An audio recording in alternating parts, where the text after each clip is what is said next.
You can't see it on the outside, but this old industrial neighborhood is an agricultural oasis. Inside this former laser tag arena, about 250 kinds of leafy greens are growing in huge quantities to be sold to local supermarkets and restaurants.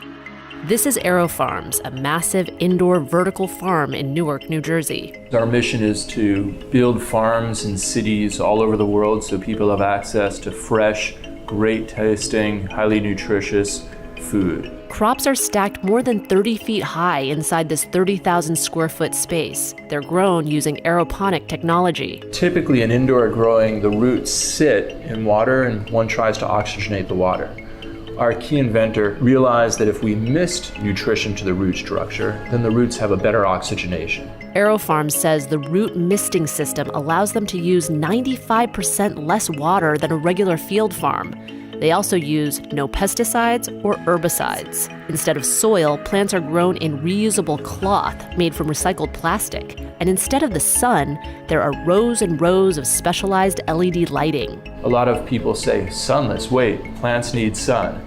In fact, the plants don't need yellow spectrum, so we're able to reduce our energy footprint by doing things like reducing certain types of spectrum.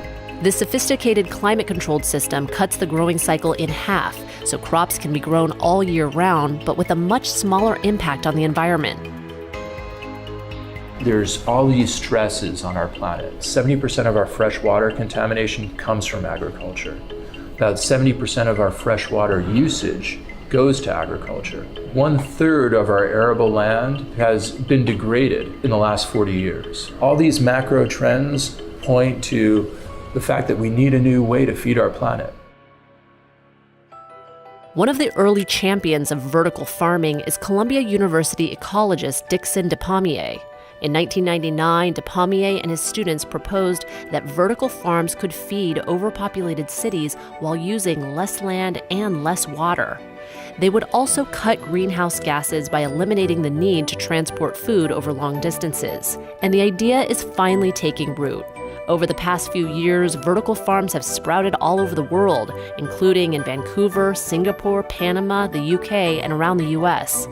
Here in Newark, Aero Farms is building out another new farm in a former steel mill, one that's bigger than a football field. Once it's fully operational, it's expected to produce 2 million pounds of greens a year, all grown vertically.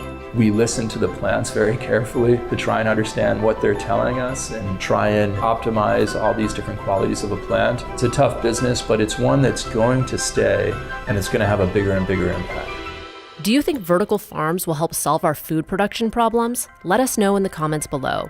And check out this next episode to see how this major U.S. city is striving to become zero waste. When I started at Recology 23 years ago, the recycling rate was around 38%.